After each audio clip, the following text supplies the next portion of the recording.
ఈ రాత్రి మనము 87వ కీర్తన చదువుకున్నాం. ఆ తర్వాత 88 కూడా ధ్యానించబోతున్నాం. ముందుగా కీర్తన గ్రంథం యొక్క పీఠికను క్లుప్తంగా చూసుకొని 87, 88 కీర్తనల ధ్యానానికి మనం వెళ్దాం. కీర్తన గ్రంథంలో 5 స్కందాలు ఉన్నవని మనం చెప్పుకున్నాం. 1 నుంచి 41 కీర్తనలు ప్రథమ స్కందంగాను, 42 నుండి 72 వరకు ద్వితీయ స్కందంగాను, 73 నుండి 89 వరకు తృతీయ స్కందంగాను, 90 నుండి 106 వరకు చతుర్థ స్కందంగాను, 107 నుండి 160 వరకు పంచమ స్కందంగాను మనము విభజించవచ్చని చెప్తున్నాం. ఈరోజు మనం చదువుకున్న 87, 88 కీర్తనలు తృతీయ స్కందంలో ఉన్నాయి. తృతీయ స్కందము 89వ కీర్తనతో అయిపోతుంది. కీర్తన గ్రంథము అంశముల వారిగా విడగొట్టుకోవచ్చు. అంశముల వారిగా విడగొట్టినప్పుడు స్తుతి కీర్తనలు అని సుమారుగా ఒక 60 కీర్తనలకు మనం పేరు పెట్టుకోవచ్చు. ప్రార్థనా కీర్తనలు అని ఇంకో 40 కీర్తనలకు మనం పేరు పెట్టుకోవచ్చు. ఈరోజు మనం చదువుకున్న 87వ కీర్తనలో స్తుతి ఉంది, 88లో ప్రార్థన ఉన్నట్టుగా మనము చూడగలం. తర్వాత ఇశ్రాయేలీయులు సంవత్సరానికి 3 సార్లు ద్వితీయోపదేశ కాండం 16వ అధ్యాయం 16వ వచనం ప్రకారంగా ఏటికి 3 మార్లు పులియ రొట్టెల పండుగలోను, వారముల పండుగలోను, పర్ణశాలల పండుగలోను నీ దేవుడైన యెహోవా స్థలములకు మీరు యాత్రలు చేయవలెను అని ఉంది. సరే, ఆ విధానం మళ్ళీ మనం చూసుకోవచ్చు. యాత్రలు చేసే సందర్భంలో వారు పాడుకునే 15 యాత్రా కీర్తనలు 120 నుండి 134 దాకా ఉన్నాయి. అవి మాత్రం వరుసగా ఉన్నాయి. స్తుతి కీర్తనలు, ప్రార్థనా కీర్తనలు మాత్రం వరుసగా లేవు. ఆ తర్వాత మెస్సియాగా ప్రభు అయిన యేసుక్రీస్తు వారు మొదటి రాకడలోను, 2వ రాకడలోను రాబోయే కీర్తనలు ఉన్నాయి కాబట్టి వాటిని మెస్సియా కీర్తనలు అన్నారు. తర్వాత ప్రాముఖ్యంగా 2వ రాకడలో వచ్చినప్పుడు రారాజుగా ఆయన 1000 ఏళ్లు రాజ్యపాలన చేయబోతాడు. ఆ కీర్తనలు ఒక 8 ఉన్నాయి. ఈ 15, 8, 23 కీర్తనలు అనుకోవచ్చు. అయితే పైన మనం చెప్తున్న స్తుతి కీర్తన, ప్రార్థనా కీర్తనలో అక్కడక్కడ 8 కీర్తనల్లో రారాజుగా ఆయన చేయబోయే రాజ్యపాలన గురించిన వివరాలు కూడా ఉన్నాయి. ఆ సంగతి కూడా మనం గుర్తుంచుకోవాలి. దుష్టులు, నీతిమంతులు, వారి యొక్క ప్రారంభము, జీవితకాలము, వారి అంతాల గురించిన 8 కీర్తనలు ఉన్నాయి. పరిశుద్ధ గ్రంథముల గురించిన కీర్తనలు 4 ఉన్నాయి. 1వ కీర్తన, 19వ కీర్తన, 1:1-9 కదా, ఆ 2 కలిపిస్తే 1:1-9 కూడా పరిశుద్ధ గ్రంథాన్ని గురించిన కీర్తనే. ఆ 3 కాకుండా 12వ కీర్తన ఒకటి. ఈ 4 పరిశుద్ధ గ్రంథము గురించిన కీర్తనలుగా ఉన్నాయి. ఈ రీతిగా 150 కీర్తనలను అంశముల వారిగా విడగొట్టుకోవచ్చు. శీర్షికలో వ్రాయబడిన విధానంగా విభజించడానికి మనం తలంచినప్పుడు 77కి కీర్తన అని హెడ్డింగ్ లో మనకు కనిపిస్తుంది. 17కి గీతము లేదా గానం అని కనిపిస్తుంది. ఈరోజు మనం చదువుకున్న 87వ కీర్తనలో గీతం అని ఉంది. ఆ తర్వాత 88లో కీర్తన అనే మాట మనం చూస్తాం. 13 కీర్తనలకు దైవ ధ్యానము అనే మాట ఉంది. 6 కీర్తనలకు అనుపద గీతము అనే విషయం చూస్తాం. శీర్షికలో ఏమీ లేనివి 37 ఉన్నాయి. ఈ రీతిగా శీర్షిక ఆధారంగా 150 కీర్తనలు మనం విభజించవచ్చు. వ్రాసిన వారి ఆధారంగా, వ్రాసిన వారిలో అందరికంటే ఎక్కువగా వ్రాసిన వారు దావీదు గారు. ఆయన 76 కీర్తనలు వ్రాశాడు. 73కి పైన దావీదుది అని ఉంది. ఇంకా 3కి క్రొత్త నిబంధన, పాత నిబంధనలో లేఖనాల ఆధారంగా ఆ కీర్తనలో మాటలు చెప్పబడి దావీదు ఇలాగూ చెబుతున్నాడు అని వ్రాయబడింది కాబట్టి అవి కూడా దావీదు కీర్తనలే అని మనం అనుకుంటున్నాం. కోరవ కుమారులు 12 కీర్తనలు రాశారు. ఆ 12 కీర్తనలు ఈ రోజు మనం చదువుకున్న 87, 88 కూడా ఉన్నాయి. ఇంతటితో కోరవ కుమారుల కీర్తనలు అయిపోతాయి. ఇంకా తర్వాత కోరవ కుమారుల కీర్తన ఉండవు. ఈ రోజు మనం చదువుకున్న 2 కోరవ కుమారుల చివరి కీర్తనలు అని మనం చూడవచ్చు. ఆసాపు గారు రాసిన కీర్తనలు 12 ఉన్నాయి. వాటి ధ్యానాన్ని మనం ముందే చూసుకున్నాం. ద్వితీయ స్కందంలో 1, తృతీయ స్కందంలో 11 కీర్తనలు ఆసాపు కీర్తనలు. వాటి ధ్యానాన్ని మనం ముగించుకున్నాం. సొలొమోను గారు రాసిన కీర్తనలు 2 ఉన్నాయి. 72, 7 127 72 చెప్పేస్తే 27 అవుతుంది. 72 127 అనే కీర్తనలు సొలొమోను గారు రాస్తారు. మోషే రాసిన కీర్తన 90. ఈ రోజు మనం 88 చదువుకున్నాం కదా, 89 అయిపోతే 90వ కీర్తన మోషే రాసిన కీర్తన. కానీ 89 కూడా యజ్ఞహీనుడైన ఏతాను రాసిన కీర్తనగా మనం చూస్తాం. శీర్షికలో వ్రాసిన వారి పేరు లేనివి 46 కీర్తనలు ఉన్నాయి. కానీ అవన్నీ కూడా దావీదు గారే వ్రాసారని చెప్పడానికి ఆస్కారం మనకుంది. ఆయన పేరు లేని కారణాన ఇంగ్లీష్ లో వాటిని ఆర్ఫన్ సాంగ్స్ అంటున్నారు, తెలుగులో అనాథ కీర్తనలు అని మనం ఆలోచించవచ్చు. ఈ రీతిగా వ్రాసిన వారి ఆధారంగా 150 కీర్తనలు ఉన్నాయి. తృతీయ స్కందాన్ని గురించి మనం ఆలోచించినప్పుడు ఇందులో 11 ఆసాఫ్ గారి కీర్తనలు ఉన్నాయనుకున్నాం. ఇంకా ఆసాఫ్ గారి 12వ కీర్తన ద్వితీయ స్కందంలోనే ఉంది. ఈ 11 ఆసాఫ్ కీర్తనలు ఇక్కడ ఉన్న కారణాన జనవృత్తాంతాలు 2వ గ్రంథం 29వ అధ్యాయం 30 వచనం ఆధారంగా తృతీయ స్కందము రాజైన హిజ్కియా ఆజ్ఞ ప్రకారంగా సమకూర్చబడింది అని మనము ఆలోచించవచ్చని గతంలో కూడా చెప్తున్నాం, ఈ రోజు కూడా మనం చెప్పుకుంటా ఉన్నాం. కారణం ఏంటంటే దావీదును దీర్ఘదర్శి ఆసాపును రచించిన శ్లోకములను ఎత్తి యెహోవాను స్తుతించుడు అని రాజైన ఆజ్ఞాపించాడు, హిజ్కియా ఆజ్ఞాపించాడు. కనుక ఆయన ఆజ్ఞ ప్రకారంగా ఆసాపు యొక్క 11 కీర్తనలు ఇందులో చేర్చబడ్డాయి. 12వ కీర్తన ముందే ద్వితీయ స్కందములు ఉన్నది కాబట్టి మిగిలిన 11 కీర్తనలు ఈ తృతీయ స్కందంలో ఉన్న కారణాన ఈ తృతీయ స్కందము రాజైన హిజ్కియా గారి ఆజ్ఞ ప్రకారంగా సమకూర్చబడిందని భక్తులు నమ్మవచ్చని చెప్తా ఉన్నారు. మరి 5 స్కందాలుగా మనం విభజించుకున్నప్పుడు మొదటి ప్రథమ స్కందము దావీదు గారి కాలంలో సమకూర్చబడింది అని చూడవచ్చు. ద్వితీయ స్కందము కూడా దావీదు గారి కాలంలో సమకూర్చబడిందని తలంచవచ్చు. ఎందుకంటే 72వ కీర్తన చివరిలో ఇంతటితో రాజైన దావీదు యొక్క కీర్తనలు ముగిశాను అనే మాట మనం చూస్తాం. ముగిశాయి కానీ అయితే తర్వాత హిజ్కియా గారు కూడా తృతీయ స్కందములో దావీదు గారి కీర్తన 1 సమకూర్చడం జరిగింది. తర్వాత చతుర్థ స్కందములో 16 కీర్తనలు సమకూర్చబడ్డాయి. తర్వాత తృతీయ స్కందములో కూడా ఇంచుమించుగా 43 కీర్తనలు లేదా 15 కీర్తనలు స్పష్టంగాను 28 కూడా ఆయనవేనా అనుకుంటే 15 స్పష్టంగా దావీదు గారి కీర్తనలు ఉన్నాయి. తృతీయ స్కందం మనం ఇప్పుడే చెప్తున్నట్టుగా రాజైన హిజ్కియా ఆజ్ఞ ప్రకారంగా సమకూర్చబడింది. అయితే యోషియా గారి కాలంలో కూడా సమకూర్చబడిన నమ్మే భక్తులు ఉన్నారు, స్పష్టంగా మనకు చెప్పలేదు. చతుర్థ స్కందము ఎజ్రా గారి కాలంలో, ఎజ్రా గ్రంథములో కాలం కాదు, ఎజ్రా గ్రంథములో 6వ అధ్యాయంలో మందిరం నిర్మించబడిన సమయంలో మందిర ప్రతిష్ఠ సందర్భంగా ఈ చతుర్థ స్కందము సమకూర్చబడిందని భక్తులు నమ్ముతా ఉన్నారు. పంచమ స్కందము నెహెమ్యా గారి కాలంలో యెరూషలేము పట్టణ ప్రాకారము సమకూర్చబడినప్పుడు సభలు జరిగాయి. నీతి గుమ్మం దగ్గర అందరూ చేరి దేవుని స్తుతించినారు, లేఖనాలు ధ్యానించినారు ఒక దినమంతా. ఆ సందర్భంగా పంచమ స్కందము సమకూర్చబడిందని వేదాంతులు నమ్ముతున్నారు, మనం కూడా నమ్మవచ్చు. అయితే ఖచ్చితంగా మనం చెప్పలేదు. ఈ 5 స్కందాలు వేరువేరుగా ఎందుకున్నాయంటే మొదటి స్కందము చివరిలో అంటే 41వ కీర్తన చివరిలో ఇశ్రాయేలు దేవుడైన యెహోవా శాశ్వత కాలం వరకు స్తుతించబడుగాక. కనుక ఈ 41 కీర్తనలు దేవుని స్తుతించు నిమిత్తమై ఒక స్కందముగా సమకూర్చబడ్డాయి. ఆమేన్ అంటే అక్కడికి అయిపోయిందనమాట. ఆ తర్వాత కొంతకాలానికి కాబోలు ద్వితీయ స్కందముగా 42 నుంచి 72 కీర్తనలు సమకూర్చబడ్డాయి. అందుకే 72వ కీర్తన చివరిలో 19వ వచనంలో ఆమేన్ ఆమేన్ అన్న మాట మళ్ళా చూస్తున్నాం. అక్కడ కూడా ఆయన మహిమగల నామము నిత్యమూ స్తుతించబడుగాక. కనుక ద్వితీయ స్కందం కూడా స్తుతికి చెందింది అని మనం అనుకుంటున్నాం.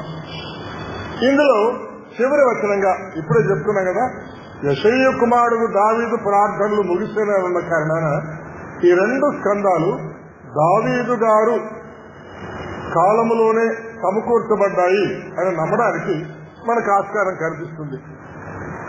తృతీయ స్కందాన్ని గురించి మనం చెప్పుకున్నాం. రాజైన హిజ్కియా గారి కాలము సమకూర్చబడింది. అందులో కూడా చివరి వచనంలో యెహోవా నిత్యము స్తుతించుగాక. కనుక తృతీయ స్కందం యొక్క ఉద్దేశం కూడా స్తుతే. చతుర్థ స్కందం చతుర్థ స్కందం యొక్క ముగింపులో కూడా అదే మాట, ఇశ్రాయేలు దేవుడైన యెహోవా యుగములన్నిటిలో స్తుతించును గాక అనగానే ప్రజలందరూ ఆమేన్ అన్నారు. కనుక చతుర్థ స్కందం కూడా స్తుతితో ముగుస్తా ఉంది. యెహోవాను స్తుతించుడనే హెచ్చరిక ఉంది. పంచమ స్కందములో చివరి 150 కీర్తనలో సకల ప్రాణులు యెహోవాను స్తుతించునుగాక, యెహోవాను స్తుతించుడు అనే మాటతో ముగిస్తా ఉంది. కాబట్టి 5 స్కందాలు, ప్రార్థనాంశాలున్నా, దైవ ధ్యానాలున్నా, గీతములు, గానములున్నా, అనుభవ గీతాలున్నా, ప్రాముఖ్యంగా కీర్తన గ్రంథము ఆయన స్తుతించే గ్రంథము అని చెప్పవచ్చు. అందుకే హెబ్రీ భాషలో సెపర్త హలీం అంటే స్తుతుల గ్రంథము అనే పేరు కింద ఉందన్నమాట. స్తుతుల గ్రంథం అనే పేరు కింద ఉంది. ఇంగ్లీష్ లో సామ్ అన్న కారణాన మన తెలుగులో కీర్తనలు అని అన్నారు. కానీ మూల భాషలో మనం చెప్పినట్టుగా సెపర్త హలీం అంటే స్తుతుల గ్రంథం అనే పేరు చేత ఈ గ్రంథము పిలువబడతా ఉంది. మనం ఇప్పుడే ధ్యానిస్తున్న తృతీయ స్కందము రాజైన హిజ్కియా ఆజ్ఞ ప్రకారంగా సమకూర్చబడిందని చెప్తున్నాము. కనుక తృతీయ స్కందము రాజైన హిజ్కియా గారి ఆజ్ఞ ప్రకారంగా సమకూర్చబడింది. మనము 87వ కీర్తన ధ్యానంలోకి వెళ్తున్నాం. 87వ కీర్తన కోరహు కుమారుడు రాసిందే. అయితే ఇందులో మందిరం యొక్క మహిమల గురించి రాయడాన్ని మనం చూస్తాం. 87వ కీర్తనలో మనం చదువుకున్నప్పుడు 3వ వచనం తర్వాత సెలా అనే పదం ఉంది. ఆ తర్వాత 6వ వచనం తర్వాత కూడా సెలా అనే పదం ఉంది. మనం ప్రసాద్ చెప్పుకుంటా ఉన్నాం, సెలా అనే పదం వస్తే ఏం చేయాలి? ఆగి ఆలోచించాలి. కనుక 1 నుంచి 3 వచనాలు చదువుకొని ఆగిపోయి ఆలోచించాలి. 4 నుంచి 6 వచనాలు చదువుకొని ఆగిపోయి ఆలోచించాలి. కనుక మొదటి 3 వచనాలకు భాగము, తర్వాత 3 వచనాలు రెండవ భాగము, చివరి వచనము 3వ భాగం. అందుకే 3, 3, 1 అని ఈ కీర్తనను మనం వెలుగొట్టుకున్నాం. ఆయన పట్టణపు పునాది పర్వతం మీద వేయబడి ఉన్నది.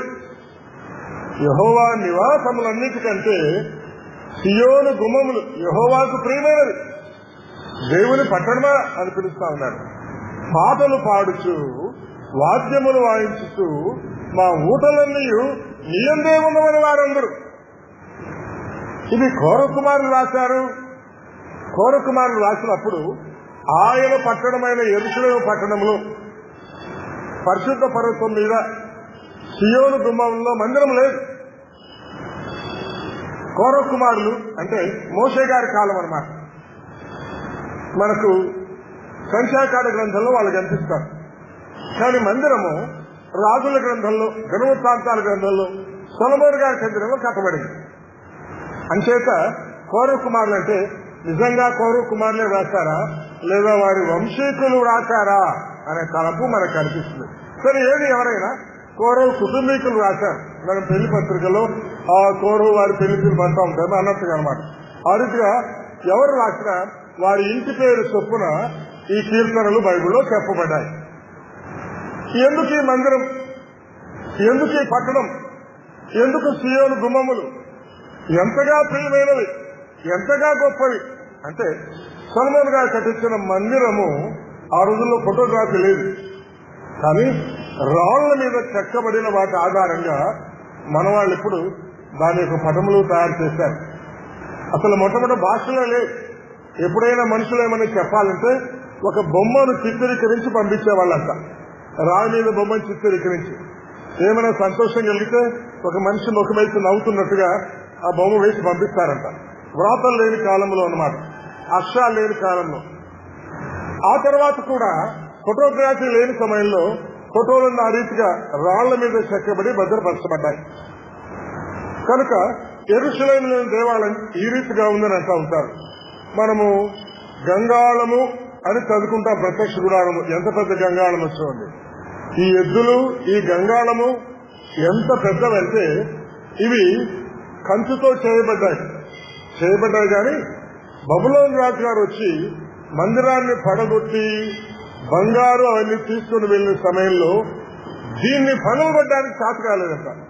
అంటే పగలగొట్టడానికే చేత కాలేదంటే తయారు చేయడం ఎంత కష్టపడి చేసి ఉంటారు చూడండి. తర్వాత ఈ మందిరం యొక్క మహిమ, ఎందుకు ఈ కీర్తనకు మందిరం మహిమ పేరు పెట్టామంటే మహిమ అంటే తెలుగు బైబిల్లో మనం తర్జుమాలో చూస్తే ప్రకాశము అని ఉందన్నమాట. ప్రకాశము, గ్లోరీ అంటే ప్రకాశం.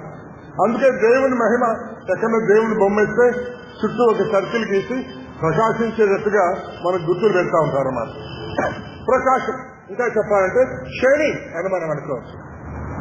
సొలొమోను గారు కట్టించిన కాలంలో మెరుగుపరిచే పరికరాలు లేవు.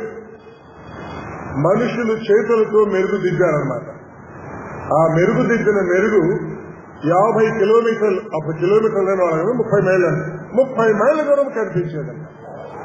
అంటే మీకు అర్థం కావడానికి అనంతపూర్లో యెరూషలేము మందిరం ఉంటే గుత్తిలో వాళ్ళు దీని ప్రకాశాన్ని చూడగలరు అన్నమాట. మందిరము తూర్పు ముఖంగా ఉండేది.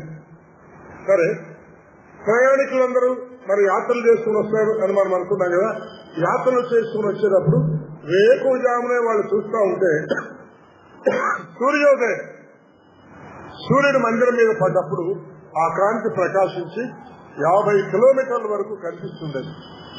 ఆ 50 కిలోమీటర్లు కూడా మందిరానికి గురించిన పాటలు పాడుతూ ఉంటారు.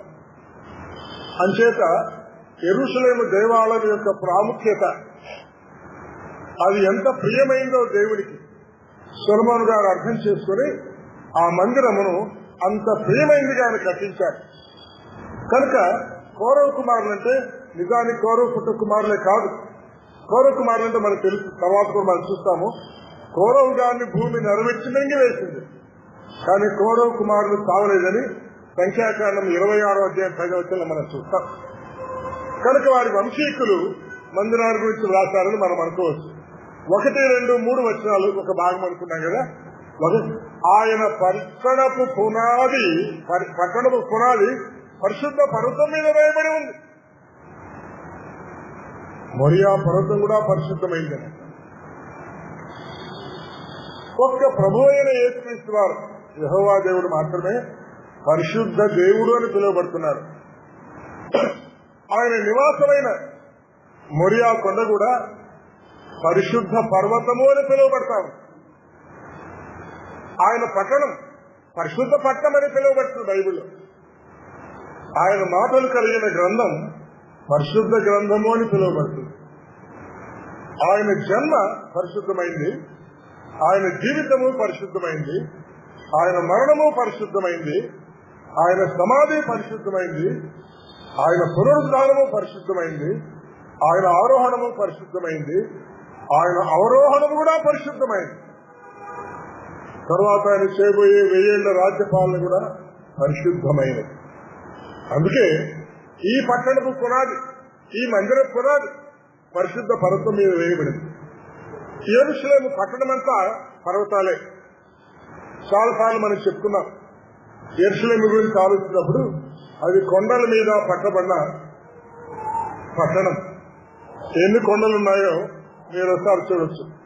1 ఒలీవల కొండ, 2 మొరియా కొండ, సియోను కొండలు 3 ఉన్నాయి. 1 పెద్దది, 2 చిన్నవి. తర్వాత పట్టణంలో నేను చూపిస్తాను. ఒలీవల కొండ 1, మొరియా కొండ 2, 3 సియోను కొండలు 5, కల్వరి కొండ 6. దావీదు గారి నివాసం కూడా ఒక కొండ మీదనే. దాన్ని దావీదు పురము అన్నారు. దావీదు పురము అన్న కొండ. ఎన్ని కొండలైనాయి? 1, 2, 3, 4, 5, 6, 7 కొండల మీద ఉండేవాడు ఈయన అనమాట. ఆ కొండల పటం మీరు చూడొచ్చుకోండి. ఓ అంటే ఒలీవల కొండ అనుకున్నాం కదా. ఈ పటము ఈ తూర్పు వైపునకు ఇది ఈస్ట్ ఫేసింగ్ లో ఓ అంటే ఇది ఒలీవల కొండ. ఇజ్రాయెల్ దేశాన్ని మేము చూడాలని వెళ్ళినప్పుడు ఫస్ట్ ఒలీవల కొండ మీద తీసుకొని పోయారు. ఒలీవల కొండ మీద నుంచి ఆ పట్టణాలు ఒక్కసారి అట్లా చూడగలిగాం. ఒలీవల కొండ దిగుతే ఇది కిద్రోను వాగు. కిద్రోను వాగు ఈ మ్యాప్ లో రోమన్ అంకెలతో 4 అని చెప్పబడి కిద్రోను లోయ అంటే ఇప్పుడు వాగు లేదు. యేసుక్రీస్తు వారినప్పుడు కిద్రోను వాగును దాటి అని ఉంది. ఇప్పుడు ఆ దేశం ఎండిపోయిన దేశం కాబట్టి లోయగా ఉంది. కనుక ఒలీవల కొండ దిగి మళ్ళా మొరియా కొండ ఎక్కితే మొరియా కొండ మీద దేవుని యొక్క మందిరం ఉందన్నమాట. ఈ ఎమ్మంటే మొరియా కొండ. మొరియా కొండ మీద దేవుని మందిరం ఉంది. ఇది రెండవ కొండ. మొరియా కొండ నుంచి క్రిందికి అనుకోండి కావాలంటే. డి అంటే దావీదు పట్టణము అనబండ కొండ, ఇది మూడవ కొండ. Z1 అంటే ఇది సియోను కొండల్లో పెద్ద కొండ, నాలుగవది. ఇక్కడే ప్రధాన యాజకుని ఇల్లు ఉండేది. ఇక్కడే రాజైన హేరోదు యొక్క నివాసం కూడా ఉండేది. దీని ప్రక్కలోనే మరి 2 సియోను కొండలు ఉన్నాయి. Z2 అని పిలువబడే సియోను కొండ, Z3 అని పిలువబడేది మూడవ సియోను కొండ. దీంతో 6 కొండలు అవుతాయి. మొరియా కొండ మీద ప్రభువు తీర్పు తీర్చబడిన తర్వాత దమస్కు వెళ్లే నేషనల్ హైవే ఇదన్నమాట. ఈ నేషనల్ హైవే గుండా వెళ్తుండగా ఇది పట్టణ ప్రాకారం గవిని దాటి బయటికి రాగానే ఒక కొండ ఉంది. ఆ కొండ మనం ఎరిగినటువంటి కల్వరి కొండ, కపాలము అని పిలువబడే కొండ. ఈ కొండ మీదనే ప్రభువు అయిన యేసుక్రీస్తు వారు సిలువ వేయబడి చనిపోయింది. ఆయన సమాధి కూడా అక్కడే ఉందన్నమాట. కనుక యెరూషలేము 7 కొండల మీద కట్టబడిన పట్టణం. అయితే నిజానికి దావీదు గారి కాలములో అంతకుముందు ఈ ఆకుపచ్చ లైన్ వరకే ఉండేది పట్టణం. ఆ తర్వాత కాలంలో ఈ నల్ల లైన్ వరకు ఎక్స్టెండ్ చేయబడింది. ఇప్పుడు ఇవన్నీ కలిపి కూడా పట్టణంగా ఉన్నాయి. ముందు అనంతపురం, పాతూరు, కొత్తూరు 2 మాత్రమే ఉండేవి. ఆ తర్వాత కార్పొరేషన్ అయిన తర్వాత చుట్టూ పనులు కలిపినారు. ఆ క్రొత్త వర్తమానం హుడాలాగా అనంతపూర్ కూడా హుడా అవుతుందని వర్తమానం చెప్తా ఉన్నారు. మరి ఏమవుతుందో తెలియదు, ఎప్పుడేమవుతుందో. ఈ రీతిగా యెరూషలేము పట్టణం పెద్ద పట్టణంగా ఉంది. ఈ పట్టణము పరిశుద్ధ పట్టణము అని పిలువబడతా ఉంది. ఇందులోని దేవాలయం మహిమ కలిగిన దేవాలయంగా మనం చూస్తున్నాం. చాలా సార్లు దీని గురించి మనం ఆలోచించాము. అయితే ఇంకోసారి కూడా ఆలోచించేయడం తప్పేం కాదు. ఇంకోసారి ఆలోచన చేద్దాం.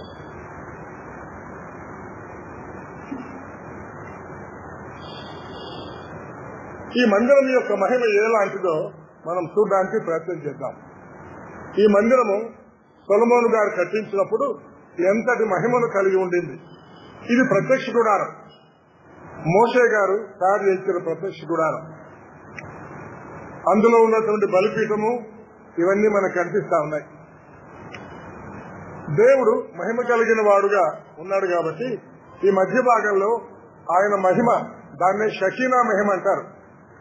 షకీనా మహిమ ధూమంలాగా పైకి లేచిపోవడాన్ని మనం చూస్తున్నాం. ఇక్కడ మనం ఎక్కువసేపు ఉండలేము, కానీ ఈ మందిరము మహిమ కలిగింది అనే సంగతి మాత్రము మనం గుర్తుంచుకుందాం. నెక్స్ట్ భాగానికి వెళ్ళిపోదాం కావాలంటే. ఆయన పట్టణం పునాది పరిశుద్ధ పర్వతం మీద వేయబడి ఉంది.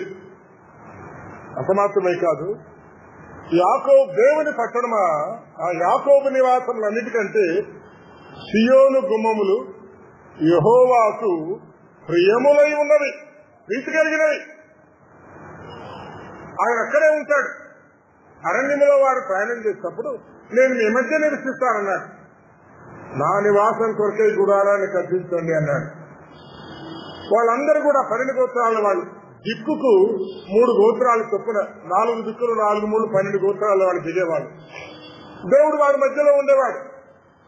కనుక ఆ తర్వాత యెరూషలేముకు వచ్చిన తర్వాత సియోనులో కట్టబడినట్టు దేవాలయంలో ఉన్నాడు. సియోను గుమ్మములు యెహోవాకు ప్రియములైనవి. యాకోబు నివాసములన్నిటికంటే, అంటే ఇశ్రాయేల్ దేశంలో ఉండే యాకోబు సంతతి వారు నివసించే పట్టణములన్నిటికంటే కూడా సియోను గుమ్మం, సియోను అంటే యెరూషలేము అన్నారు.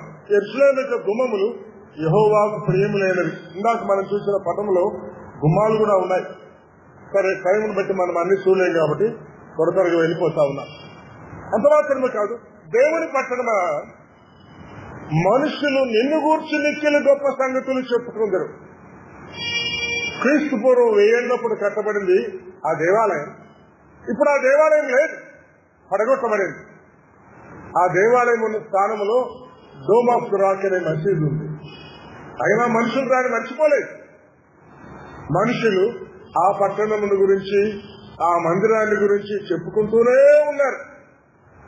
ఆ మందిరపు సంగతులు చెప్పుకుంటున్నారు. ఆ మందిరము యొక్క గొప్ప సంగతులు చెప్తుంటారంట. ఆ మందిరం యొక్క గొప్ప సంగతులు, మిక్కిలి గొప్ప సంగతులు చెప్పుకుంటారు.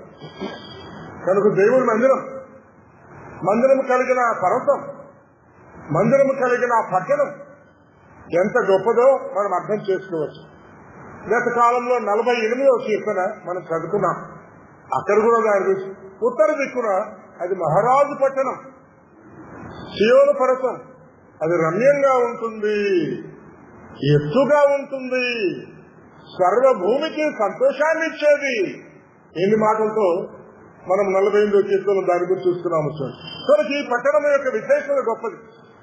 పూర్వ కుమారులు వారి కీర్తనలు ముగించుకునే సందర్భానికి వచ్చేటప్పుడు బహుశా వంశీకులు కావచ్చు, దేవుని మందిరం యొక్క మహిమను చూపిస్తూ ఆ మందిరము పూజింపదగింది, ఆ మందిరము ఘనపరచదగింది, ఆ మందిరము ఆరాధించదగింది, అది పరిశుద్ధమైంది అని దాని గురించి అనేకమైన మాటలు చెప్పడాన్ని మనం చూస్తా ఉన్నాం.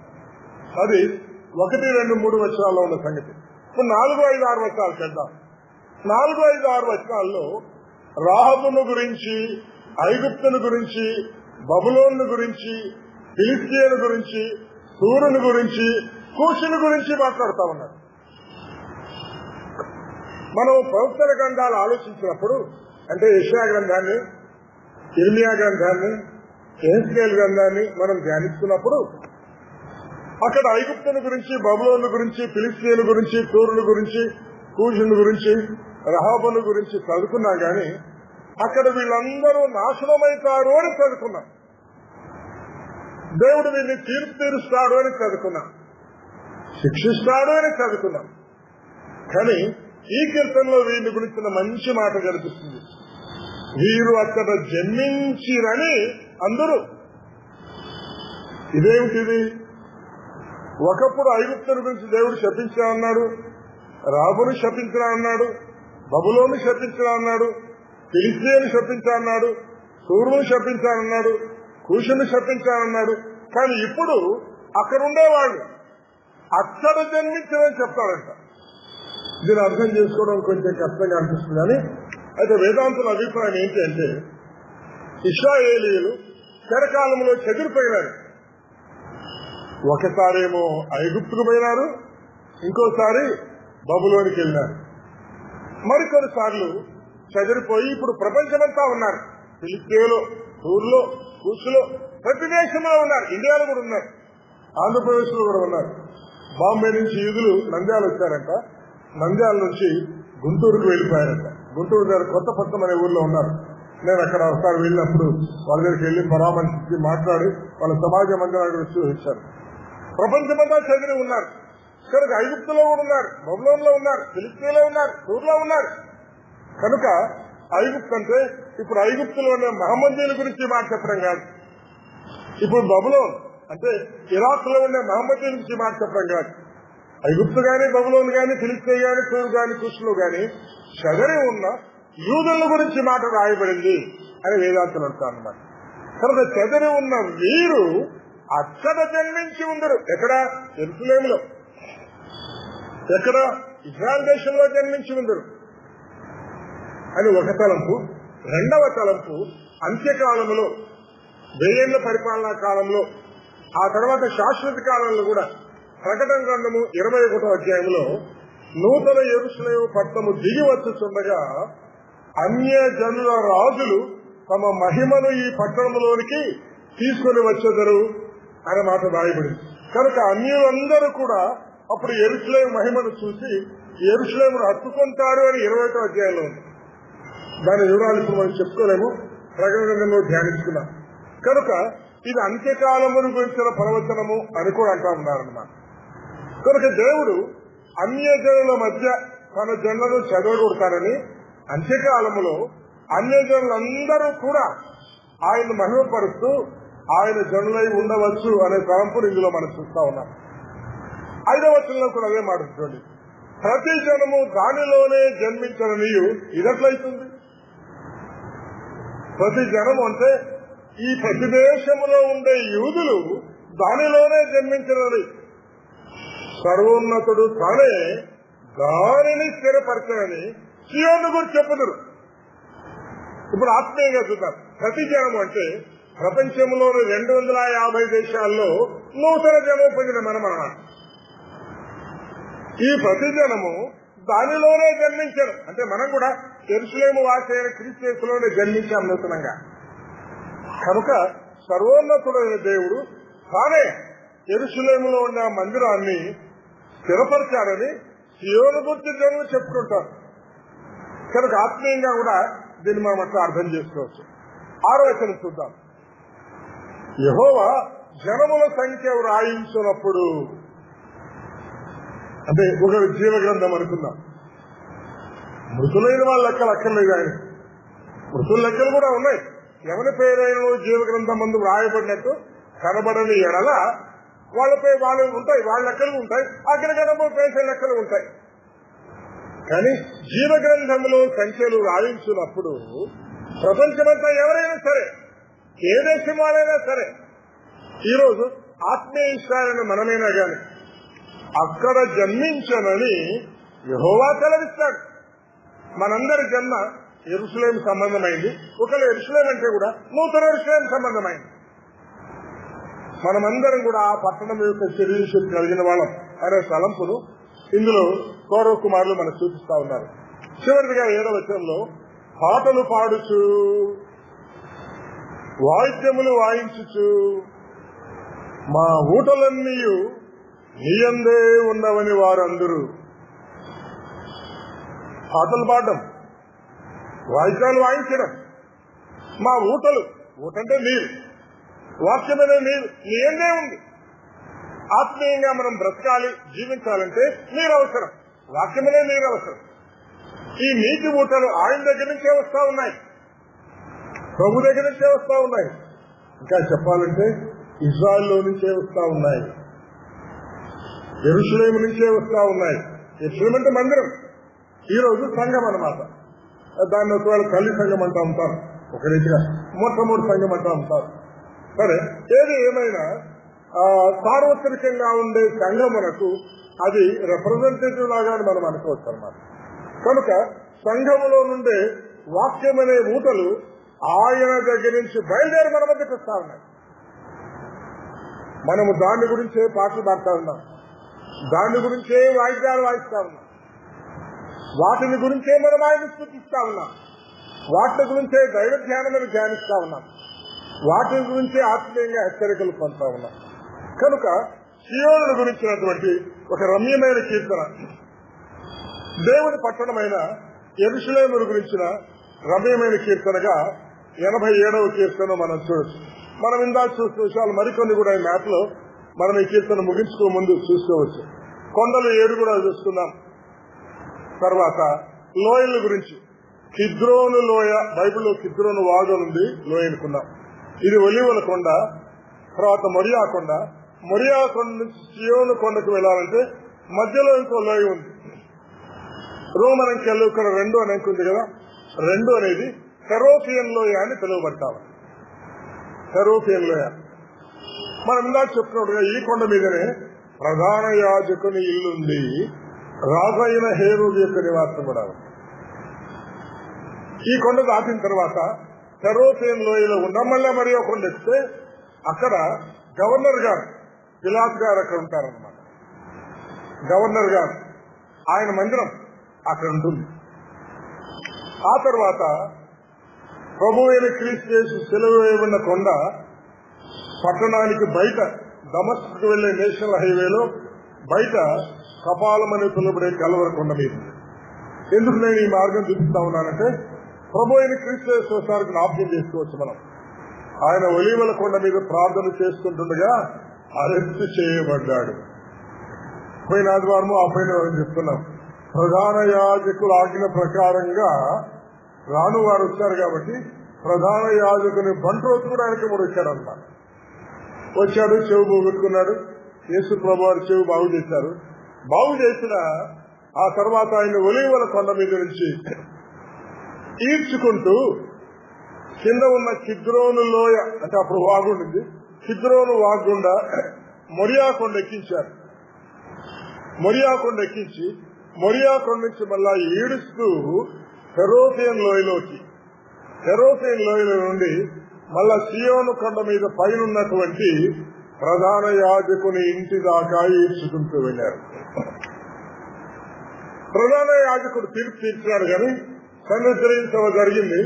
అయితే మరణశిక్ష విధించడానికి వాళ్ళకి అధికారం లేదు కాబట్టి వాళ్ళందరూ కలిసి పిలాతు దగ్గరికి మళ్ళా హెరోసియన్ లోయలో దాటించుకొని మొరియా కొండ మీదకి వెళ్లారు. పిలాతు గారు తీర్పు తీరుస్తా ఉంటే వాళ్ళ భార్య చెప్పపించింది, నేను నా కళలో ఆ నీతి మంత్రి గురించి బాధపడ్డాను, నువ్వు ఆ నీతి మంత్రి జోలికి పోవద్దని చెప్పింది. కానీ పిలాతు గారు ఏం చేయలేకుండా ఆయన మాట్లాడుతూ ఉంటే ఆయన గలిలయవాడు అనే సంగతి వినిపిస్తే ఈయన గలిలయవాడా, అట్లయితే హేరోదు దగ్గరికి పంపిస్తానని చెప్పి మరలా హెరోసియన్ లోయలో గుండా దించి సియోను కొండ మీద ఉన్న హేరోదు దగ్గర పంపించారు. ఆయన హేరోదు గారు పిలాతు గారు అంతకుముందు శత్రువులంట, అయితే ఇప్పుడు మిత్రులైన హేరోదు కూడా యేసును చూడగోరాడంట మిక్కిలిగా. అయితే ఇప్పుడు చూసి సంతోషించాడు కానీ నాకు కూడా ఏ నేరము కనబడలేదని రాసి మళ్ళా పిలాతు దగ్గరికి పంపించాడు. మళ్ళా ప్రధాన యాజకులు బంధువులు అందరూ వచ్చినారు. మరి నాకు నేరం కనిపించలేదు, హేరోదు గారికి కనబడలేదు, మరి నేను ఏం చేస్తున్నా, విడుదల చేస్తున్నా, ఇది మీ పండగ కదా అంటే లేదు లేదు పొరపాటు విడుదల చేయి, కానీ ఈయన మాత్రం సిలువేమి గట్టి కేకలు వేస్తే ఈయనను పిలాతు గారు వాళ్ళకే అప్పగించాడు.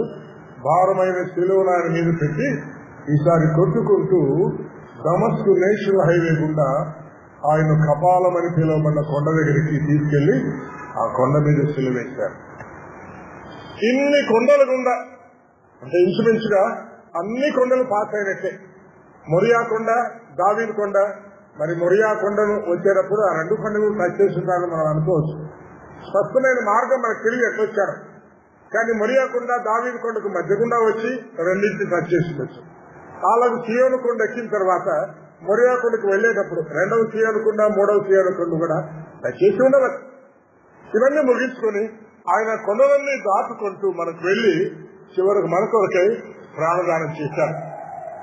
ఈ పట్టణానికి ఉండే ప్రాకారాలు మనం కొన్ని చూడగలం. నెహెమ్యా గ్రంథంలో ఉండే ప్రాకారాలు ఇప్పుడు లేవు.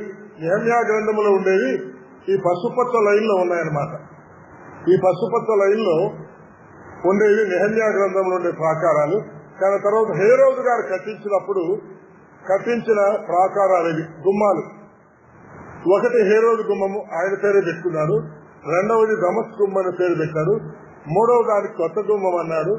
నాలుగవది జాఫ్లా గుమ్మం అన్నాడు. ఐదవది సియోను గుమ్మం అన్నాడు. ఆరవది పెంట గుమ్మం అన్నాడు. ఏడవది బంగారు గుమ్మం, అంటే ఈయన గాడిదనికి యెరూషలేము పట్టణాన్ని ప్రవేశించిన గుమ్మం అన్నమాట. దానికి బంగారు గుమ్మం అని పేరు పెట్టారు. ఎనిమిదవది సింహము గుమ్మము, అంటే దెబ్బను రాళ్ల చేత కొట్టి చంపిన గుమ్మం. కనుక ఈ 8 లేదా 9 గుమ్మాల మధ్య రాజయ్య హేరోదు గారు పట్టణాన్ని విశాలపరిచారు. ఇప్పుడైతే పట్టణము వీటన్నిటినీ కలిపిన పెద్ద సిటీగా, గ్రేటర్ సిటీగా ఉందని మనం నేర్చుకుంటా ఉన్నాం. ఇవి పట్టణం యొక్క కొన్ని వివరాలు. ఈ ఒలీవల కొండలో కూడా యూదులు నివసిస్తా ఉన్నారు. ఒలీవల కొండకు తూర్పు వైపున దిగుతూ ఉంటేనే అక్కడ మనకు బేతనీయ పట్టణం కనిపిస్తుంది. అంటే బేతనీయ అంటే బీదల ఇల్లు అని అర్థం అనమాట. మన వాళ్ళు కదా ఇస్తి కాలనీ ఊరు బయట కడతారు, అట్లాగనమాట. ఈ పట్టణం బయట బీదల ఇల్లు ఉండేది బేతనీయ. ఆ బేతనీయలోనే లాజర్ సమాధి కూడా అక్కడే ఉందన్నమాట. కానీ ఇప్పుడు ఇదంతా కూడా యెరూషలేము పట్టణంగా ఉంది, గ్రేటర్ జెరూసలేం గా ఉంది. కాబట్టి ఇప్పుడు ఇదంతా యెరూషలేం గా ఉన్నట్టుగా మనం చూసుకోవచ్చు. ఈ చిన్న తలంపులతో 87వ కీర్తన ధ్యానాన్ని ముగించుకుని 88కి మనం వెళ్ళడానికి ప్రయత్నం చేస్తున్నాం. 88వ కీర్తన కూడా కోర కుమారుడు రాసిన కీర్తనే. ఇందులో ప్రార్థన అనేది ప్రాముఖ్యమైన అంశం అని మనం అనుకున్నాం. అయితే మధ్యలో స్తుతి అనే మాట కూడా ఒక మాట మనకు కనిపిస్తుంది. ప్రార్థన అని ఎందుకు అనుకోవాలంటే, నేను ప్రార్థన అనే అంశం కలిగిన వచనాలన్నీ ఒక లైన్ లో పెట్టాను చూడండి. మొదటి వచనంలో రాత్రి వేళ నేను నీ సన్నిధిని మొరపెట్టి వాడను అనుంది. నేను తర్వాత చూపిస్తాను. ఇంగ్లీష్ బైబిల్లో డే అండ్ నైట్ అనే మాట ఉందన్నమాట. Day and night. కౌరవ కుమారుల ప్రార్థన ఎప్పుడంట? డే అండ్ నైట్ నీ సన్నిధిని నేను మొరపెట్టి వాడిని. 2వ వచనంలో నా ప్రార్థన నీ సన్నిధిని చేరుగాక, నా మొరకు చెవియొగ్గుము, నా మొరకు చెవియొగ్గుము. ఎందుకు ప్రార్థన చేస్తున్నాడో 3, 4, 5, 6, 7, 8 వచనాల్లో ఉంది. మళ్ళా మనం చూద్దాం. 9వ వచనంలో కూడా బాధ చేత నా కన్ను క్షీణిస్తున్నది, యెహోవా ప్రతిదినము నేను నీకు మొరపెడుతున్నాను. ప్రతి దినము మొరపెడుతున్నాను ఇక్కడ అన్నాడు. మొదటి వచనంలో తెలుగు బైబిల్లో రాత్రివేళ ఉంది. అయితే తెలుగు బైబిల్లోనే 13వ వచనంలో ఉదయమే నా ప్రార్థనని నేను ఎదుర్కొన్నాడు కూడా. దినమెల్లా ప్రార్థన చేస్తున్నాడు, ప్రతి దినము చేస్తున్నాడు, ప్రతి ఉదయము చేస్తున్నాడు, ప్రతి రాత్రి ప్రార్థన చేస్తున్నాడు. కాబట్టి మీరు నేను ప్రార్థన చేసుకోవడానికి కూడా అనుకూలమైన సమయం ఏంటంటే ఇక్కడ మనం బయలుదేరుతాం అన్నమాట. బయలుపరచబడతా ఉంది ప్రతి ఉదయం, ప్రతి రాత్రి, డే అండ్ నైట్, రాత్రి పగలు ప్రతి దినము కూడా ప్రార్థన చేయాలి. ఎట్లా చేయాలా? మొరపెడుతూ చేయాలి. నీ వైపు నా చేతులు చాపుతున్నాను, ఆయన వైపు చూచి ప్రార్థన చేయాలి. చేతులు చాపి ప్రార్థన చేయాలి. తిమోతి మొదటి గ్రంథం 2వ అధ్యాయం 9వ వచనంలో కావున ప్రతి స్థలమందు పురుషులు కోపము సంశయము లేని వారై పవిత్రమైన చేతులెత్తి, పాపం చేతులెత్తి కాదు, పాపం చేసే ప్రార్థన వేరు, అది కాదు. పాపం చేసినప్పుడు పాపమును క్షమించమనే ప్రార్థన చేయాలి, అది వేరే సంగతి. కానీ ప్రార్థనలో పాపానికి క్షమాపణ పొంది పవిత్రత కలిగిన వారమే ఆయన ప్రార్థన చేయాలి. ఆయన వైపు తిరిగి మన చేతులెత్తి ఆయన్ను ప్రార్థించాలి. 13వ వచనంలో యెహోవా నేను నీతోనే మనవి చేస్తున్నాను. ప్రార్థనకి ఇంకో పేరు మనవి. ప్రార్థన, మొర, మనవి, 2 పేర్లు ఉన్నాయి. అయితే ఇంకోటి కూడా మనవి ఎవరితో చేస్తాడంట? ఎవరితో మనవి చేస్తాడు? నీతోనే, ఇంకెవరికి చెప్పడు. అయ్యా నాకు ఆరోగ్యం బాగాలేదు, ప్రార్థన చేస్తా ఉన్నాను, పెద్దలైన మీతో కూడా చెప్తున్నాను, సహాయం చేయని అడిగే వాళ్ళు ఉన్నారన్నమాట. సగానికి చెప్పడం తప్పు కాదు, అయితే సహాయం కొరకు చెప్పడం కరెక్ట్ కాదు. నిన్న రోజు మా ఇంటికి వచ్చారు, అయ్యా నా భర్తకు మందులు కొందామంటే మందులు అయిపోయినాయి, అట్లాగమ్మా 1000 రూపాయలు కావాలని కదా. అమ్మా 1000 రూపాయల మందులు నేను కొనివాళ్ళ? ఇక్కడ ఆలోచించుకో, 200 ఇచ్చి పంపించినాము, మా మనసు మళ్ళా కొట్టుకుంటా ఉన్నాం. అది బీదలు వచ్చినప్పుడు వాళ్ళకి ఇవ్వలేకపోతున్నాయి, సరే మళ్ళా కొంచెం పంపిస్తాము వేరే. కానీ ఎవరైనా మనుషుల వైపు తిరిగి చేతులు చాపకూడదు, మనవి చేయకూడదు. ఏం చేయాలి? యెహోవా నేను నీతోనే మనవి చేయించున్నాను. నీకు మందులే కావాలా అంటే ప్రభుతో మొరపెట్టు, ప్రభువే సహాయం పంపిస్తాడు.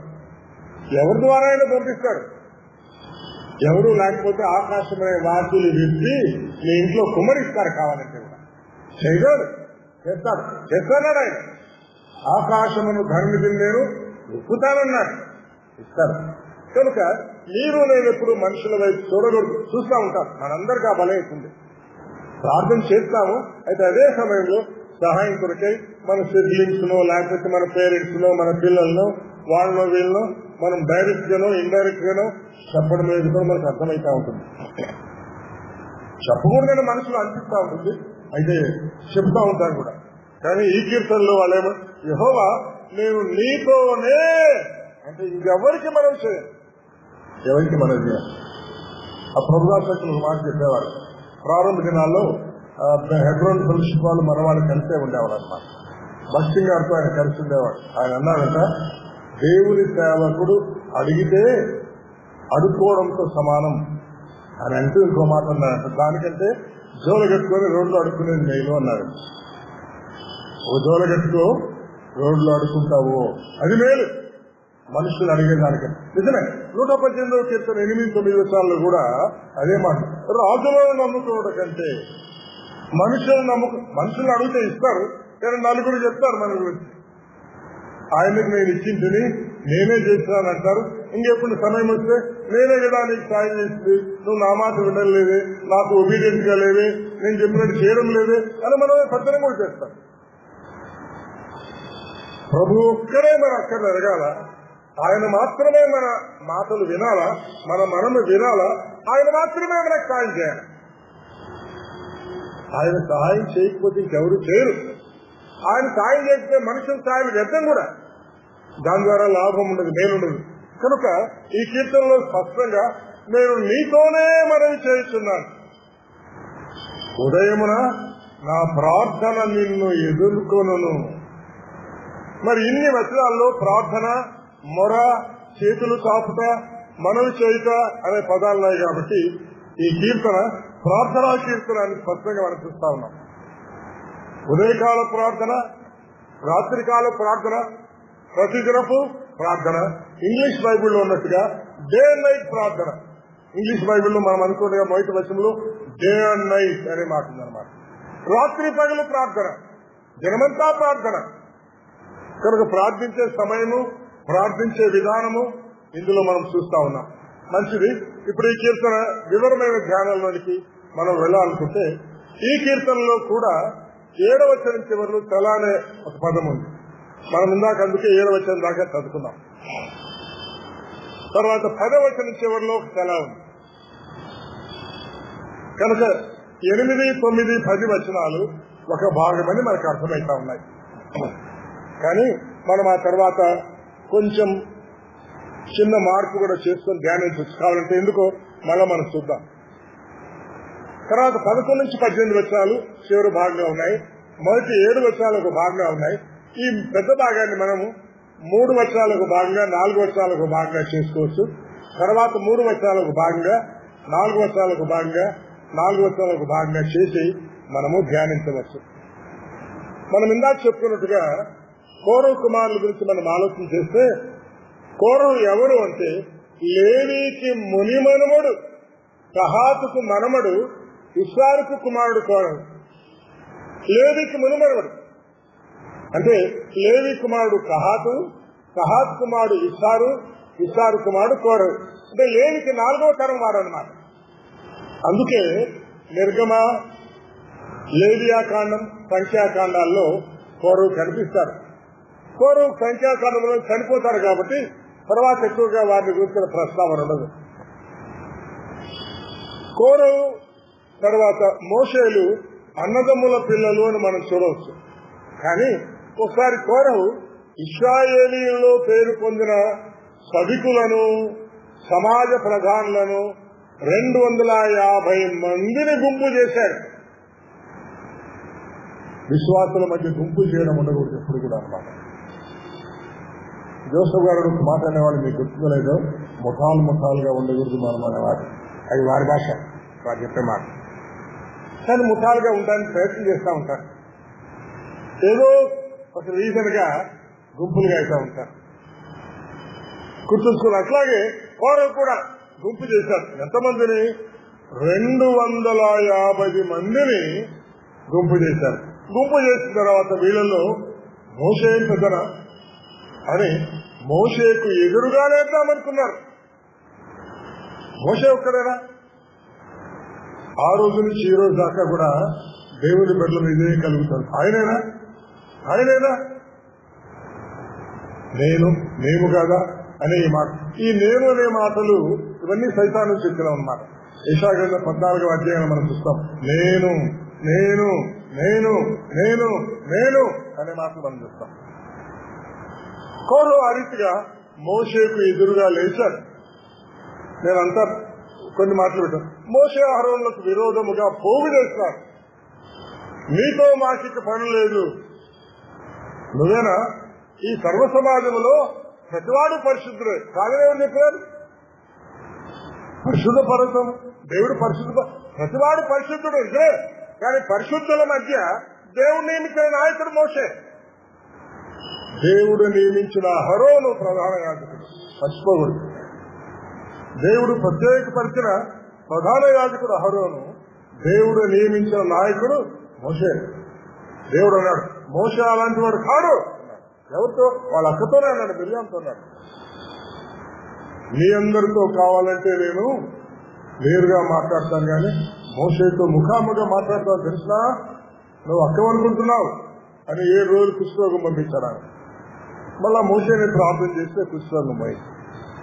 వీళ్ళు తిరగబడితే మోషే పలికిన మాట ఏమిటా, యెహోవా సంఘం వాళ్ళు యెహోవా సంఘం మీద మిమ్మల్ని మీరేలా హెచ్చరించుకొస్తున్నారు, ఇది కూడా మనందరిలో కూడా నేను హెచ్చింపు కదా అని హెచ్చించుకోవడమే కనిపిస్తా ఉంటుంది అన్నమాట. కానీ మోషే హెచ్చించుకోలేదు. మోషే ఆ మాటలు విని ఏం చేశాడు, సాగిల పడ్డాడు. ఒక దెబ్బకు ఐగుప్తీయుని కూడా చంపినాడు. ఒక దెబ్బ కొడితే కోరవు దాతాను అభిరామ్ ముగ్గురు కింద పడిపోయింది. అలాంటి బలాఢ్యుడు మోషే. సకల విద్యలు నేర్చుకున్నాడు. ఐగుప్తీయులు సకల విద్యలు నేర్చుకున్నాడు. రాజుగారి కుమారుడు అనిపించాడు. యుద్ధ నైపుణ్యం కూడా కలిగిన వాడు, శరీర దారుణ్యం కలిగిన వాడు, ఓ కండలని చూపించగలిగిన వాడు కాబోలు. ఒకవేళ దెబ్బకు కోరలు ముగ్గురి కింద పడగొట్టిండొచ్చు, అయితే కొట్టలేదు, సాగిల పడ్డాడు. ఆత్మీయులమైన మన మధ్య ఉండాలి. నీ మీద తిరగబడే వాళ్ళున్నప్పుడు, ఎదిరించే వాళ్ళున్నప్పుడు, గద్దించే వాళ్ళున్నప్పుడు, బెదిరించే వాళ్ళున్నప్పుడు, చేయొచ్చినప్పుడు, కాకలు వేసినప్పుడు సాగిల పడేది నేర్చుకుంటాను. మరి సాగిల పడితే మన శాతగాడు అనుకుంటారు కదా, అనుకున్నా పర్లేదు. నీ ప్రభువు ఎవరు? నేను సాత్వికుడను, దీన మనసు కలిగిన వాడిని. మన మీద మోపిన కాడి కూడా ఏమిటి? దీన మనసునే కాడి మోపాడు, కానీ గలాటాలు చేసి, కేకలేసి, చేతులు ఎత్తి, కర్రలు పెట్టి, ఐదేసి ఇచ్చేసి, తిరగబడి, ఎదిరించి, పోగుబడి 275 మంది గుంపు చేయించినట్టు విధానం దేవుడు మనకు నేర్పించలేదు. కానీ మోషే సాగిన పడ్డాడు. అటు తర్వాత అతడు కోరహుతోనూ వాని సమాజముతోనూ, ఇస్రాయేల్ సమాజం కాదు ఇది, ఎవరి సమాజం? కోర సమాజం. అబ్బో ఎక్కడి దాకా పోయి చూడండి, మా గుంపు మేము అనే మాటల్లోకి వచ్చాయన్నమాట. సరే, అన్ని మనము చూడలేము. నేను ఇది 4 వర్షాలు సపరేట్ చేశాను. మధ్యలో దాటిపోయి 26 దాకా వెళ్ళాను. అధ్యాయం చదువుకోవచ్చు కావాలంటే. ఈ దుష్టుల గుడారం నుంచి మీరందరూ తొలగిపోండి, దేవుడు వాళ్ళకి ఏం చేస్తాడో చూడండి అని మోషే అన్నాడు. కాబట్టి మిగిలిన ఇస్రాయేలు వాళ్ళందరూ కోరహు, దాతాను, అబీరాముల నివాసమ యుద్ధ నుండి ఇటు అటు లేచిపోగా, దాతాను, అబీరాములు వారి భార్యలు, వారి కుమారులను, అంటే కోరహు కుమారులు కూడా ఆయన తలపు ఇక్కడ ఉంది, వారి పసిపిల్లలను తమ గుడారముల ద్వారమున నిలిచిరి. మళ్ళా నేను 28 వర్షాలు తీసేశాను, అనగా సమయం కొరకు 30 వర్షాలు మాత్రమే. అయితే యెహోవా గొప్ప వింత పుట్టించడం వలన వారు ప్రాణములతోనే పాతాళములో కూలినట్లు. ఈ మాట 87వ కీర్తనలో 88లో ఉంది కాబట్టి నేను ఆ మాట చదివిస్తా ఉన్నాను.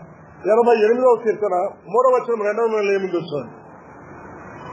నేను ఆపదలో నిండి ఉన్నాను, నా ప్రాణము పాతాళమునకు సమీపించి ఉన్నది అని కోరహు కుమారులు అంటున్నారు. నా ప్రాణము పాతాళమునకు సమీపించి ఉంది అంటే నిజానికి కోరహు కుమారులు కూడా అక్కడే ఉన్నారు ఆ సమయంలో మనకు అర్థమవుతాం. ఆ మాటలన్నీ మోషే చెప్పి సాధించగానే వారి క్రింద నేల నడవెడిచాను. భూమి తన నోరు తెరిచి వారిని, వారి కుటుంబములను, కోరహు సంబంధులందరినీ, వారి కలిగిన సమస్తమును మింగివేశాను. వారును వారి సంబంధులందరూ ప్రాణముతో పాతాళములో కూలీరి అనే ఇక్కడ కుమారులు లేదు. మరి కుమారుల పరిస్థితి ఏంటి? 26వ అధ్యాయంలో అయితే కోరహు కుమారులు చావలేదు. 26వ అధ్యాయం ప్రత్యేకంలోనే కోరహు తన సమూహంలో పేరు పొందినవాడు. ఈ పేరు పొందిన వాడితో సమస్యలు వచ్చాయి, ఏమి లేని సమస్యలు లేదు. మందిరాలను కూడా మనం చూస్తూ ఉంటాము, ఏమి లేని వాళ్ళు కూర్చొని శుభ్రంగా హృదయపూర్వకంగా మనసంతా విప్పి పాట పాడుతూ ఆనందిస్తూ ఉంటారు. పేరు పొందిన వాళ్ళు మాత్రం మనసులు ఎక్కడెక్కడో తిరుగుతూ ఉంటాయన్నమాట. వాళ్ళ మీద, వీళ్ళ మీద, దాని మీద, దేని మీద, పేరు మీద, ప్రఖ్యాతుల మీద ఉంటాయి. అతడు సమాజము యెహోవాకు విరోధముగా వాదించినప్పుడు, అతని సమాజం వల్లదే మాట, దాతాను అభిరాములు వీళ్ళు అహరోనుకును విరోధముగా వాదించిన మోషేకు అహరోనుకు విరోధముగా వాదించిన దాతాము అభిరాములు వీళ్ళు. ఆ సమూహపు వారు మృతి పొందినప్పుడు అగ్ని 270 మందిని భక్షించినందున భూమి తన నోరు తెరచి వారిని కోరహును మింగివేసినందున వారు దృష్టాంతులైరి. అయితే కోరహు కుమారులు చావలేదు. మనం ఇందాక చదువుకున్నారు కోరహు కుమారులు అక్కడే ఉన్నారు కదా, అక్కడే ఉన్నారు కోరహు కుమారులు అక్కడే ఉన్నారు కానీ అయితే కోరహు కుమారులు చావలేదు. ఎంత విచిత్రమైన సంగతి వస్తుంది. ఆ 250 మందిలో కోరహు కుమారులు లేరు తిరగబడిన వాళ్ళలో. కానీ కోరహు దాతాను అభిరాము కుటుంబీలకందరూ సమకూర్చేప్పుడు అక్కడికి రావాల్సి వచ్చింది. వచ్చినారు. పాతాళము భూమి నెరవిడూర్చ పాతాళము కనబడ్డము చూసినారు వాళ్ళు. అది ఎంత భయంకరమైన దృశ్యమో ఈ కీర్తనలో రాస్తారు, చాలాసార్లు రాస్తారన్నమాట. అందుకని ఇవన్నీ మనం చదువుకోవాలి. అందుకే మనము ఈ విషయాల ముందుగా ఆలోచన చేస్తా ఉన్నాం. విశేషము విచిత్రం ఏమంటే ఒకే కుటుంబానికి చెందినవాడు. కోరహు సంబంధికులందరూ భూమి నెరవేర్చి మింగివేయబడ్డారు కానీ అయితే కుమారులు మాత్రం మింగివేయబడ్డారు. కుమారులు ఎంతమందో తెలియదు మనకు, చావలేదు. పైగా వారిని మన కీర్తనలు రాయడానికి వాడుకున్నాడు దేవుడు. అదొక విశేషం చూడండి. మనమైతే ఎప్పుడైనా వీళ్ళు ఆయన బుద్ధిలో కనిపిస్తారని మనం కనిపిస్తుందా అని అంటా ఉంటాం. మీకు తెలుదనా ఆ జీన్స్ ఉంటాయని, ఆ జీనియాలజీ వాళ్ళది మీకు తెలీదు. ఆ కోరహీలు అంటే అసలు జాగ్రత్త ఉండాలి మనము. వీళ్ళు తప్పించుకున్నారు కానీ అని మన దేవుడు వాళ్ళు యథార్థంగా జీవితంలో మేలు పొందినారా కానీ అయిపోయింది. ఈ కీర్తన 88వ కీర్తన ప్రారంభంలోనే వాళ్ళు ఏమన్నారు చూడండి. యెహోవా నాకు రక్షణకర్తవగు దేవా. వాళ్ళ హృదయాలు ఎంతగా నింపబడ్డాయి చూడండి. మనం కూడా రక్షించబడ్డాం కానీ రక్షణ విలువ చేయడం మనకు అర్థం కాలేదు ఇంకా. అందుకే నాగువారు మనం ఆలోచించినప్పుడు పాపమును గురించి పశ్చాత్తాపడాలి అని మనం అనుకున్నాం. పాపమును గురించి ఆలోచించి విచారపడాలి అని మనం అనుకున్నాం. అంటే విచారపడితే పాపం అవుతుంది కాదు, దాన్ని సీరియస్నెస్ ఎంత గొప్పదో, ఎంత ఘోరమైన స్థితులను దేవుడు మనం రక్షించినాడో, రక్షణ ఎంత అమూల్యమైందో, విలువైందో, రక్షణకర్త ఎంత అమూల్యుడో అర్థం చేసుకోవడానికి మనం ఆ స్థితిని గురించి ఆలోచించాలా, విచారపడాలని దావీదు గారి జీవితంలో విచారపడ్డాడని మనం నాగవారం చెప్తున్నాం. వీళ్ళు కళ్ళారా చూశారు జరిగిన రక్షణ ఏంటో. 250 మందిని భూమి నెరవేర్చి మింగేసింది.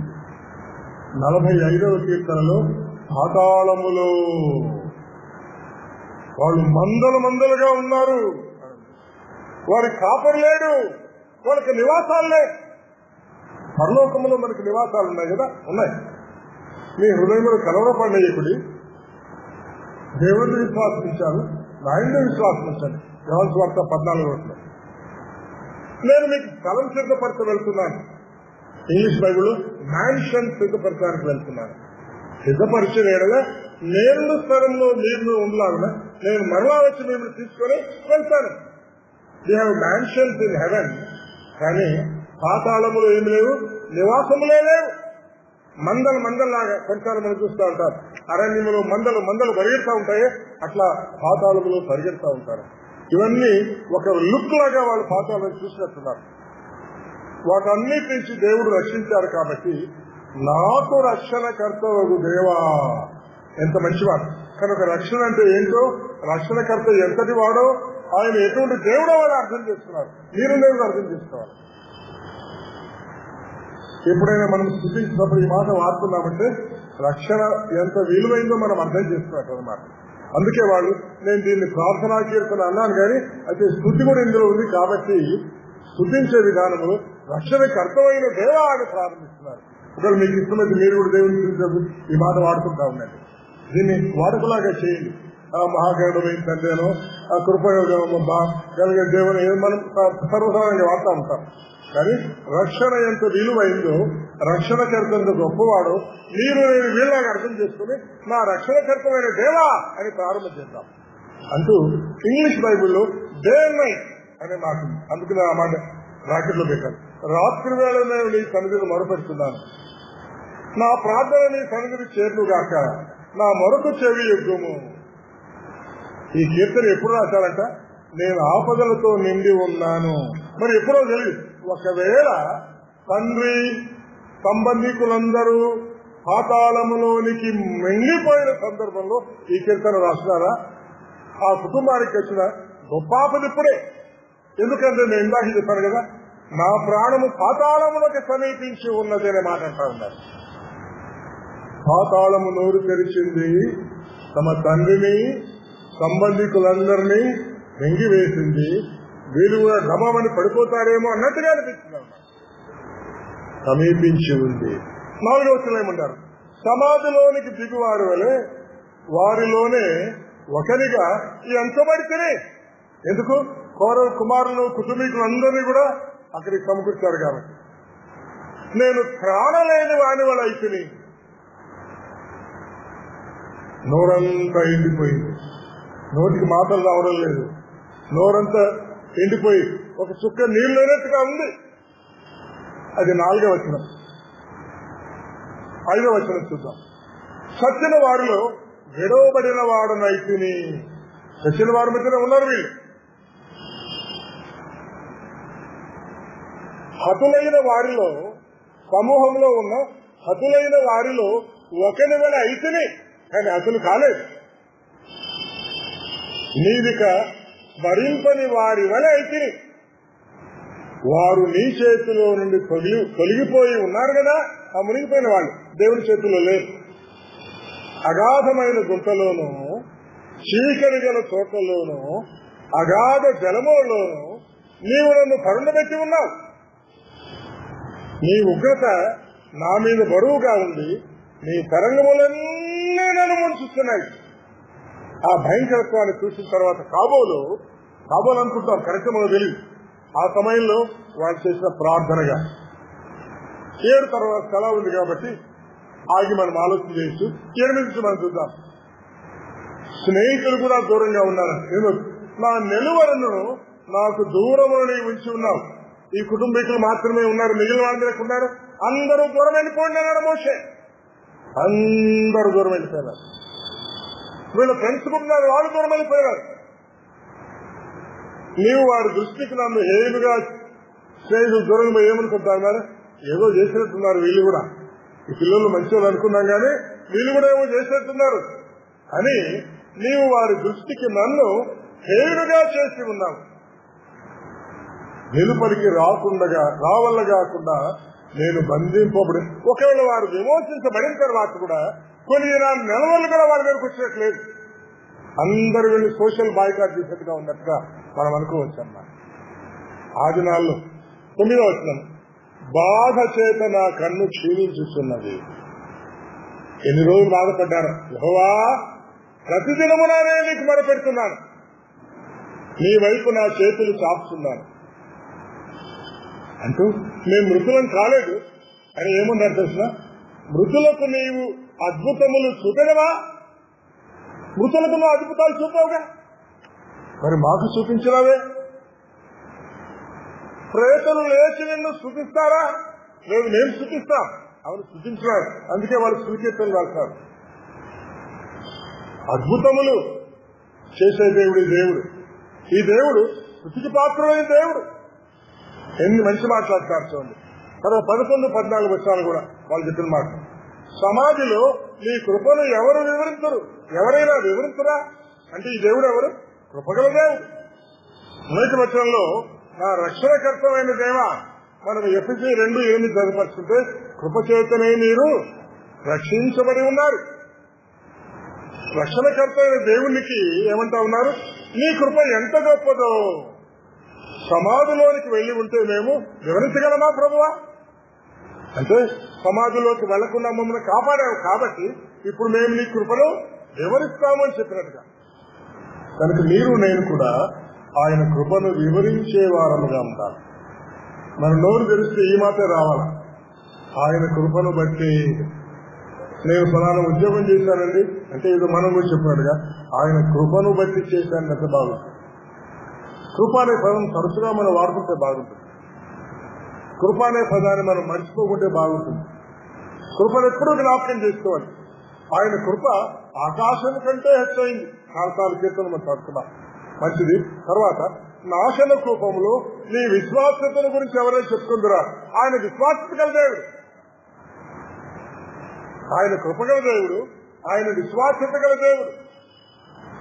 12వ వచనం, అంధకారములో నీ అద్భుతములు తెలియనవునా, ఆయన అద్భుతాలు చేసే దేవుడు.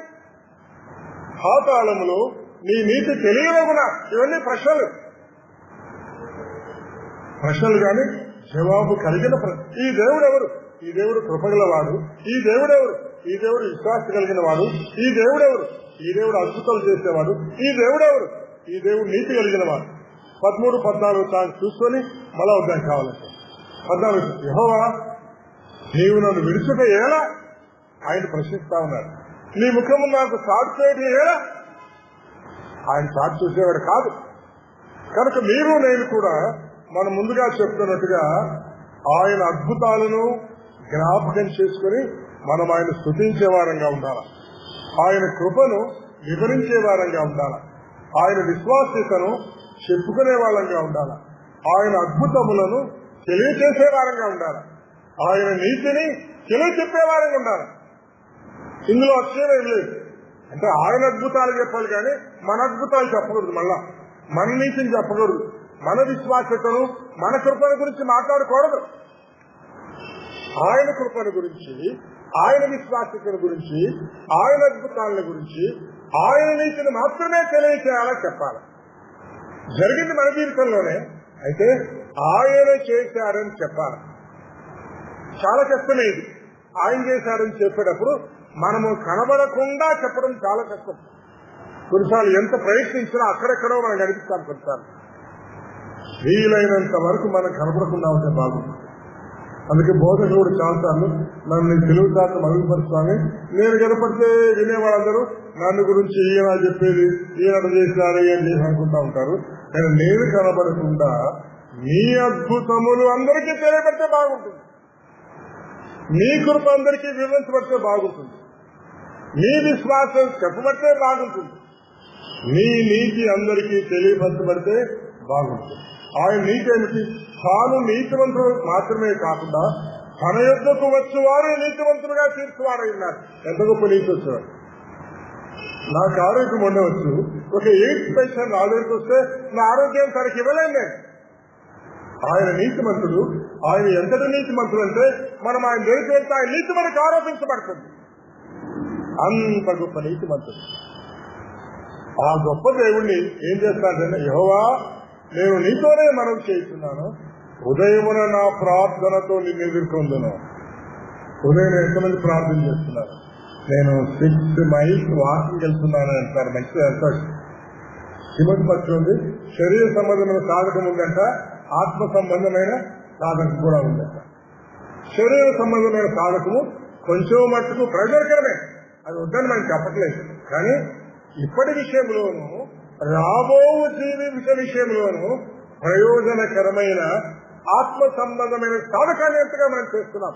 శరీర సాధకం చేయండి, శరీరాన్ని కాపాడుకోవాలి, దేవుడి ఇచ్చిన గతాన్ని కాపాడుకోవాలి.